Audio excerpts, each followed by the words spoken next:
Hello, സുഖാണോ എല്ലാവർക്കും? ഞാനിവിടെ സുഖമായിട്ടിരിക്കണു. അപ്പോൾ ഇന്ന് ഞാൻ വന്നിരിക്കുന്നത് ഒരു ഈവനിങ് വ്ളോഗായിട്ടാണ്.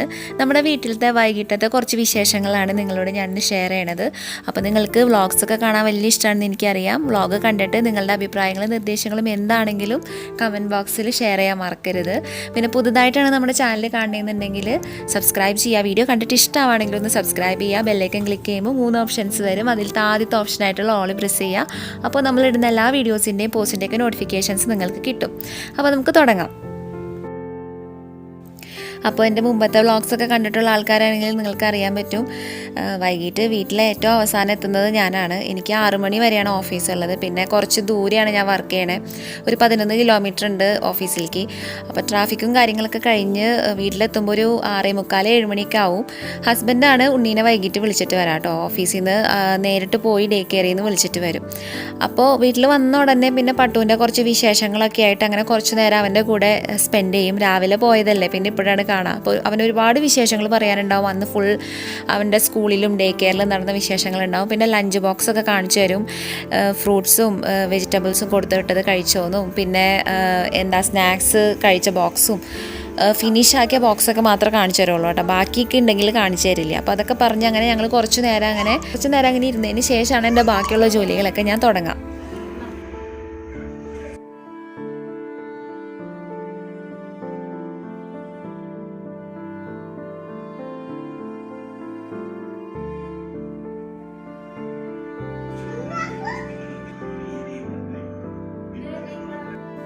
അപ്പോൾ എനിക്ക് സാധാരണ ദിവസങ്ങളെ അപേക്ഷിച്ചിട്ട് ഇന്ന് കുറച്ച് ക്ഷീണവും തളർച്ചയും പിന്നെ നന്നായിട്ട് വയറുവേദനയൊക്കെ ഉണ്ട്. പീരീഡ്സ് ആയിരിക്കുകയാണ്. അതുകൊണ്ട് പീരീഡ്സിൻ്റെ ടൈമിൽ ഉണ്ടാവുന്ന വയറുവേദന മാറ്റാനായിട്ട് പണ്ട് തൊട്ട് എൻ്റെ അമ്മ എനിക്ക് ഉണ്ടാക്കി തന്ന പെട്ടെന്ന് പെയിൻ റിലീഫ് ആവുന്ന ഒരു ഡ്രിങ്കാണ് ഞാനിപ്പോൾ നിങ്ങൾക്ക് ഷെയർ ചെയ്യുന്നത്. ഇത് കഴിച്ചു കഴിഞ്ഞാലുണ്ടല്ലോ 15 മിനിറ്റ് കൊണ്ട് തന്നെ നമുക്ക് വയറുവേദന പമ്പ കിടക്കുമെന്ന് പറയാം. ഇത് ഞാൻ എൻ്റെ ഫ്രണ്ട്സിനും പറഞ്ഞു കൊടുത്തിട്ടുണ്ട്. അവരും ട്രൈ ചെയ്ത് അവർക്ക് പെട്ടെന്ന് റിസൾട്ട് കിട്ടിയിട്ടുള്ളൊരു കാര്യമാണ്. അപ്പോൾ ഞാനിത് ഉണ്ടാക്കാൻ പോവാണ്. അപ്പോൾ ആദ്യം തന്നെ ഒരു പാൻ നമ്മൾ ചൂടാക്കാൻ വെക്കുക. അതിലേക്ക് കുറച്ച് ഉലുവ, ഒരു 2 ടേബിൾ സ്പൂണോളം ഉലുവയാണ് ചേർത്ത് കൊടുത്തത്. ഉലുവ ഒന്ന് നന്നായിട്ടൊന്ന് ഫ്രൈ ആവുന്ന രീതിയിലൊന്ന് ഇതുപോലെ ഇളക്കി കൊടുത്തിട്ടൊന്ന് ജസ്റ്റ് കളറൊന്ന് മാറുന്ന വരെ ഒന്ന് ഇളക്കി കൊടുക്കുക. ഒരു നല്ല മൂത്ത മണം വരുന്ന വരെ നമ്മൾ ഇളക്കി കൊടുക്കണം. ഒരു 1.5 ഗ്ലാസ് വെള്ളമാണ് ഇതിലേക്ക് ചേർത്ത് കൊടുക്കുന്നത്. അപ്പോൾ 1.5 ഗ്ലാസ് വെള്ളം ചേർത്തിട്ട് നന്നായിട്ട് തിളച്ച് വറ്റി 1 ഗ്ലാസിൻ്റെ ഒരു ലെവലാവണ വരെ നമ്മളിതിങ്ങനെ തിളപ്പിച്ചുകൊണ്ടേയിരിക്കുക. അപ്പോൾ ഒരു യെല്ലോ കളറിൽ ഒരു വെള്ളം നമുക്ക് കിട്ടും. എന്നിട്ട് അവസാനം അതൊന്ന് അരിച്ചെടുത്തിട്ട് ചെറിയൊരു ചൂടോടുകൂടി കുടിച്ചു കഴിഞ്ഞാൽ ഒരു 15 മിനിറ്റ് കൊണ്ട് തന്നെ നമുക്ക് ആ വയറുവേദന മാറും. അപ്പോൾ നമ്മൾ കല്യാണമൊക്കെ കഴിഞ്ഞവരാണ്, ഉണ്ണിയുണ്ട്, ഫാമിലിയായിട്ട് താമസിക്കുന്നവരാണെങ്കിൽ ഇതുപോലത്തെ വയ്യായൊക്കെ വരുമ്പോൾ നമുക്ക് കയറി കിടക്കാനോ റെസ്റ്റ് എടുക്കാനൊന്നും പറ്റില്ല അല്ലേ.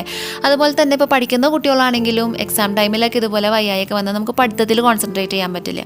അപ്പോൾ അങ്ങനത്തെ അവസരങ്ങളിലൊക്കെ പെട്ടെന്നൊരു റിലീഫ് കിട്ടാൻ വേണ്ടിയിട്ട് ചെയ്യാൻ പറ്റിയിട്ടുള്ള ഒരു മരുന്ന് തന്നെ പറയാം, ഒരു മാജിക്കൽ ഡ്രിങ്ക് എന്ന് വേണമെങ്കിൽ പറയാം. നിങ്ങൾ ചെയ്ത് നോക്കൂ, അതുപോലത്തെ റിസൾട്ടാണ് കിട്ടുക. പെട്ടെന്ന് തന്നെ വയറുവേദന മാറി കിട്ടും. എല്ലാവരും ഒന്ന് ട്രൈ ചെയ്ത് നോക്കാം. അപ്പോൾ ഞാനിത് കുടിക്കട്ടെ കേട്ടാ. ഇത് കുടിച്ചു കഴിഞ്ഞ് പിന്നെ നല്ലൊരു ചൂടുവെള്ളത്തിൽ ഒരു കുളിയും കൂടി അങ്ങോട്ട് പാസ്സാക്കി കഴിഞ്ഞാൽ ഞാൻ പഴയതുപോലെ അങ്ങോട്ട് ഉഷാറാവും.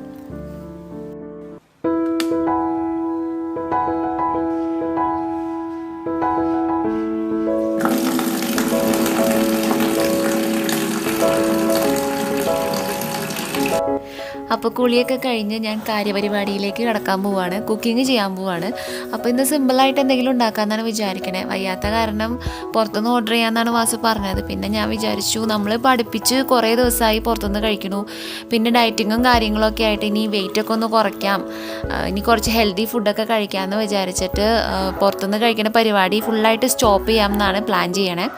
അപ്പോൾ അതുകൊണ്ട് തന്നെ ഞാനൊരു സിമ്പിളായിട്ടുള്ള ഗോതമ്പ് കഞ്ഞിയും പിന്നെ നമ്മൾ നാട്ടിൽ നിന്ന് ഇപ്പോൾ കഴിഞ്ഞ പ്രാവശ്യം വന്നപ്പോൾ കാവത്ത് കൊണ്ടുവന്നിട്ടുണ്ട്. ചില നാട്ടിലത് കാച്ചിൽ എന്ന് പറയും. എൻ്റെ വീട്ടിലെങ്ങനെയാണെന്ന് വെച്ചാൽ മണ്ണിൻ്റെ അടിയിൽ ഉണ്ടാവുന്നത് കാച്ചിലും ആ സെയിം ചെടിയിൽ തന്നെ ഇങ്ങനെ പുറത്ത് ഇങ്ങനെ തൂങ്ങിക്കിടന്നിട്ട് ഉണ്ടാവും ചെറിയ ചെറിയ കായകൾ. അതിനെ പറയുക കാവത്ത് എന്നാണ്. ഇത് വാസുവിൻ്റെ വീട്ടിൽ നിന്ന് കൊണ്ടുവന്നതാണ് കേട്ടോ. അപ്പോൾ അമ്മ കാവത്ത് എന്ന് പറഞ്ഞിട്ടാണ് തന്നത്. വലിയൊരു പീസായിരുന്നു. അതിൽ ചെറിയൊരു കഷ്ണം മാത്രം നമ്മളിപ്പോൾ എടുക്കണുള്ളൂ. നമ്മളിപ്പോൾ വൈകിട്ടത്തേക്ക് മാത്രമേ ഉണ്ടാക്കണുള്ളൂ. പിന്നെ നമ്മൾ ആളും കുറവല്ലേ, അപ്പോൾ ചെറിയൊരു പീസ് മാത്രമേ എടുക്കണുള്ളൂ. അപ്പോൾ ഗോതമ്പ് ഞാൻ ഓൾറെഡി കഴുകിയിട്ട് സോക്ക് ചെയ്യാൻ വെച്ചിട്ടുണ്ട്. നല്ല വെള്ളമൊക്കെ ഒഴിച്ച് സോക്ക് ചെയ്യാൻ വെച്ചിട്ടുണ്ട്. അപ്പോൾ അതൊന്ന് കുതിരണ ടൈം കൊണ്ട് നമുക്ക് ഈ കാവത്തൊന്ന് ചെറുതായിട്ടൊന്ന് കട്ട് ചെയ്തെടുക്കാം. കാവത്ത്, കാച്ചിൽ, അങ്ങനെ പല പേരിൽ ഇത് അറിയപ്പെടുന്നുണ്ട്. പല പല നാട്ടിൽ പല രീതിയിലായിരിക്കും ഇതിൻ്റെ പേര്. അപ്പോൾ നമ്മുടെ സബ്സ്ക്രൈബേഴ്സിൽ പലരും കേരളത്തിൻ്റെ പല അറ്റത്തുനിന്ന് ഇരുന്ന് വീഡിയോ കാണുന്നവരാണ്. അപ്പോൾ നിങ്ങളുടെ നാട്ടിൽ എന്താ പറയാമെന്ന് ജസ്റ്റ് കമൻറ്റ് ചെയ്ത് പറയാം. പിന്നെ നല്ല ടേസ്റ്റാണ്. ഇത് കറി വെച്ചാലും ഉപ്പേരി ഉണ്ടാക്കിയാലൊക്കെ നല്ല രസമാണ്. ഈ തിരുവാതിര നോയമ്പൊക്കെ എടുക്കുമ്പോൾ പുഴുക്കുണ്ടാക്കാനൊക്കെയാണ് കൂടുതലും ഇത് എടുക്കാറ്. പിന്നെ പണ്ട് കാലത്തൊക്കെ എങ്ങനെയാണെന്ന് വെച്ചാൽ അന്ന് ഇങ്ങനെ ദാരിദ്ര്യവും പ്രാരാബ്ധമൊക്കെ ഉള്ള കുടുംബങ്ങളിൽ അരി ഭക്ഷണമൊന്നും ഉണ്ടാവാത്ത സമയങ്ങളിൽ പാവങ്ങൾ പുഴുങ്ങി കഴിച്ചിരുന്ന ഭക്ഷണമാണ് ഈ കാച്ചിലും കാവത്തൊക്കെ. ഇത് നന്നാക്കാൻ വലിയ പാടൊന്നുമില്ല കേട്ടോ. നമ്മൾ ചേനയൊക്കെ നന്നാക്കില്ലേ, അതുപോലെ ഇങ്ങോട്ട് പുറത്ത് ആ ഒരു തൊലി നന്നായിട്ട് ചെത്തിക്കളയുക. അതിനുശേഷം ചെറിയ ചെറിയ കഷ്ണങ്ങളായിട്ട് അരിഞ്ഞെടുക്കുക. പിന്നെ ഞാനിത് കുക്കറിലാണ് വേവിക്കുക. കുക്കറിൽ വേവിക്കണമെന്ന് നിർബന്ധമൊന്നുമില്ല. ഒരു സാധാരണ അടികട്ടിയുള്ള പാത്രത്തിൽ നമുക്ക് വേവിച്ചെടുക്കാം. കുക്കറിൽ വേവിക്കണം എന്താണെന്ന് വെച്ചാൽ പെട്ടെന്ന് ആവാൻ വേണ്ടിയിട്ടാണ്. കുറച്ച് ഉപ്പും പിന്നെ ഒരു പച്ചമുളക് കീറിയതും കൂടി ആഡ് ചെയ്തിട്ട് ആവശ്യത്തിന് വെള്ളം ചേർത്ത്, അതായത് ആ കഷ്ണങ്ങളൊക്കെ ഒന്ന് മുങ്ങി കിടക്കാൻ പാകത്തിന് വെള്ളം ചേർത്തിട്ട് അടച്ച് വെച്ച് ഒരു വിസിലടിക്കണ വരെ വേവിച്ചാൽ മതി. ഒരു വിസിൽ മതി കേട്ടോ. ഒരു വിസിലുകൊണ്ട് തന്നെ നന്നായിട്ട് വെന്ത് കിട്ടും. പിന്നെ നമുക്ക് ഇത് വിട്ട് കിടക്കുന്നതിനേക്കാളും ഒരു പുഴുക്കിൻ്റെ ഒരു പരുവത്തിൽ എടുക്കുമ്പോഴാണ് അത് കഴിക്കാനായിട്ട് നല്ല ടേസ്റ്റ് ഉണ്ടാവാം. അതിൻ്റെ ഇടയിൽ നമുക്കിനി ഗോതമ്പിൻ്റെ കഞ്ഞി ഉണ്ടാക്കണ്ടേ. ഗോതമ്പ് സോക്ക് ചെയ്യാൻ വെച്ചിട്ടുണ്ടായിരുന്നു. അപ്പോൾ ഇനി നമുക്കതിലേക്ക് വേണ്ട സവോള ഒന്ന് ചെറുതായിട്ട് കൊത്തിയരിഞ്ഞെടുത്തിട്ട് ആ സോക്ക് ചെയ്ത് വെച്ചിരിക്കണ വെള്ളം കളയണ്ട, അതിലേക്ക് തന്നെ അങ്ങോട്ട് സവോള കൊത്തിയരിഞ്ഞത് ചേർക്കാം. പിന്നെ ആവശ്യത്തിന് ഉപ്പും ചേർത്തിട്ട് കുക്കർ അങ്ങോട്ട് മൂടി വെച്ചിട്ട് ആദ്യം ഹൈ ഫ്ലെയിമിൽ ഒരു 2-3 വിസിലും ലോ ഫ്ലെയിമിൽ ഒരു 4-5 വിസിൽ അടിച്ചു കഴിഞ്ഞാലാണ് ഗോതമ്പൊക്കെ നന്നായിട്ട് വെന്ത് നല്ല ടേസ്റ്റി ആയിട്ടുള്ള കഞ്ഞി നമുക്ക് കിട്ടുള്ളൂ. അപ്പോൾ ഞാൻ നാളികേരം ഇതുപോലെ കൊത്തിയാണ് എടുക്കണേ. നമ്മുടെ ചിരവ ഈ കൗണ്ടർ ടോപ്പിൽ ഫിറ്റ് ആവണില്ല കേട്ടോ.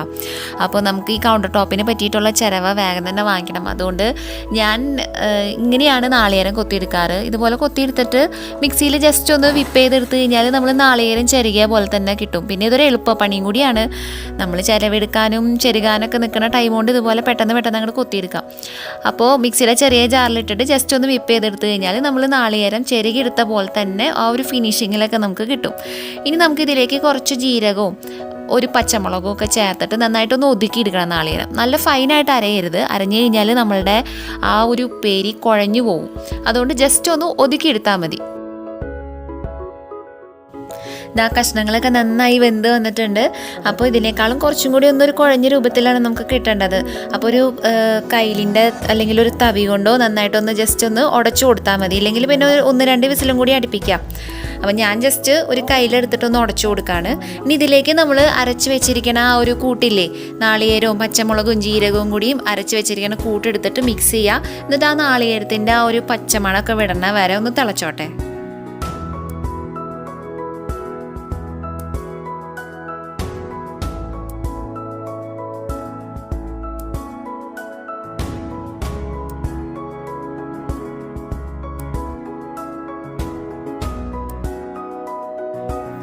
താഴെ പാൽക്കാരം വന്നിട്ടുണ്ട്. അപ്പോൾ നമ്മൾ പാൽപാത്രം ഇതുപോലെ എടുത്തിട്ട് ഒരു സഞ്ചിക്കകത്താക്കി കയറ് കെട്ടി താഴേക്ക് ഇടാറാണ് പതിവ്.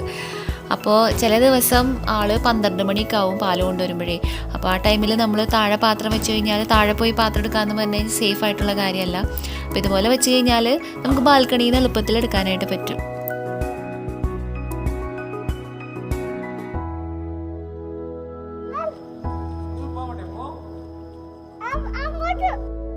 അപ്പോൾ കുക്കിംഗ് ഒക്കെ കഴിഞ്ഞു. ഇനിയിപ്പോൾ കൗണ്ടർ ടോപ്പൊക്കെ ഒന്ന് ക്ലീൻ ചെയ്ത് പിന്നെ ലഞ്ച് ബോക്സസ് ഒക്കെ ഒന്ന് വാഷ് ചെയ്യാനുണ്ട്. പിന്നെ ഒന്ന് കുക്ക് ചെയ്ത പാത്രങ്ങളൊക്കെ കഴുകാനുണ്ട്. അത് കഴിഞ്ഞ് അടുക്കളയൊക്കെ ഒന്ന് അടിച്ചു വാരാണ്. സാധാരണ ഞാൻ വൈകിട്ടാണ് അടിച്ചു വാരലും മോപ്പിംഗ് ഒക്കെ നടത്താറ്.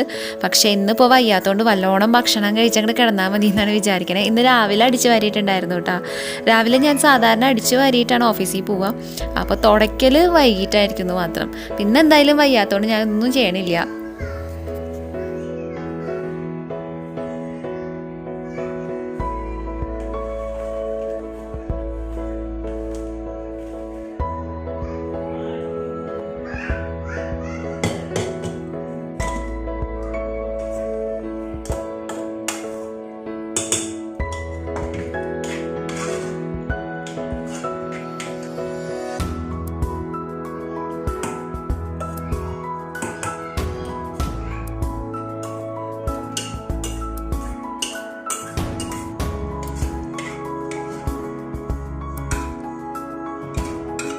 അപ്പോൾ ഇന്നത്തെ ഡിന്നർ എന്തോ നല്ലൊരു സ്പെഷ്യലായിട്ടുള്ള ഡിന്നറാണ്, നല്ല ടേസ്റ്റി ആയിട്ടുള്ള നല്ല നാടൻ ഡിന്നറാണ്. അപ്പോൾ ഒരു ഗോതമ്പ് കഞ്ഞിയുണ്ട്, പിന്നെ കാവത്തിൻ്റെ ഉപ്പേരിയുണ്ട്. എല്ലാം കറക്റ്റായിരുന്നു കേട്ടോ, ഒന്നും ബാക്കി വന്നില്ല.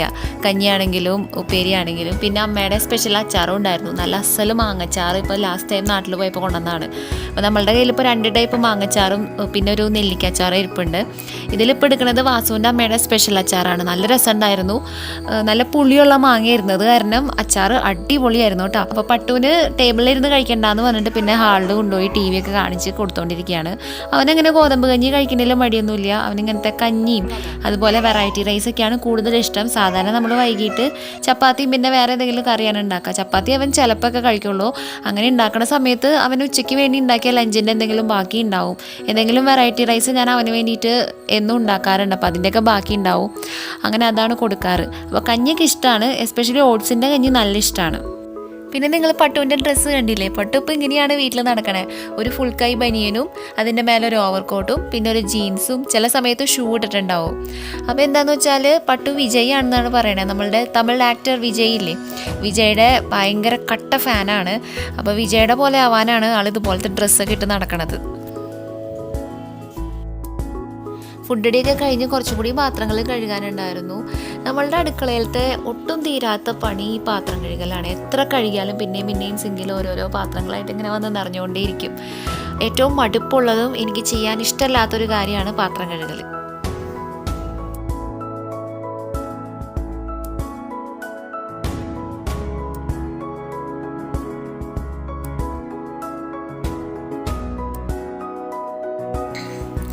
അങ്ങനെ അടുക്കള വൃത്തിയാക്കലും കഴിഞ്ഞു.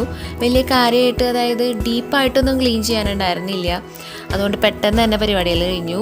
അപ്പോൾ ഞങ്ങൾ കിടക്കാൻ പോവാണ്. പട്ടു ഓൾറെഡി ഉറങ്ങി. അപ്പോൾ എൻ്റെ വ്ളോഗ് ഞാനിവിടെ അവസാനിക്കാൻ പോവാണ്. എൻ്റെ ഒരു സിമ്പിളായിട്ടുള്ള ഈവനിങ് വ്ളോഗാണ് ഞാൻ കാണിച്ചത്. നിങ്ങൾക്ക് വീഡിയോ ഇഷ്ടമായോ? ഇഷ്ടമായാലും ലൈക്ക് ചെയ്യുക. സബ്സ്ക്രൈബ് ചെയ്യാത്തവരുണ്ടെങ്കിൽ സബ്സ്ക്രൈബ് ചെയ്യുക. പിന്നെ നിങ്ങളെ ഫാമിലി മെമ്പേഴ്സിനും ഫ്രണ്ട്സിനൊക്കെ ഈ വീഡിയോൻ്റെ ലിങ്ക് ഒന്ന് ഷെയർ ചെയ്ത് കൊടുക്കുക. വീഡിയോൻ്റെ താഴെ ഷെയർ ബട്ടൺ കാണുന്നില്ലേ, അത് ക്ലിക്ക് ചെയ്തിട്ട് നിങ്ങൾക്ക് സോഷ്യൽ മീഡിയാസ് വഴിയും വാട്സപ്പ് വഴിയൊക്കെ നമ്മുടെ ഈ വീഡിയോൻ്റെ ലിങ്ക് ഒന്ന് ഷെയർ ചെയ്ത് കൊടുക്കുക. അപ്പോൾ ഏതെങ്കിലും ബ്യൂട്ടി ടിപ്പോ അല്ലെങ്കിൽ ഇതുപോലത്തെ ഒക്കെ സിമ്പിൾ വ്ളോഗ്സ് ആയിട്ട് നമുക്ക് ഉടനെ കാണാം. അതുവരെ ബൈ ബൈ.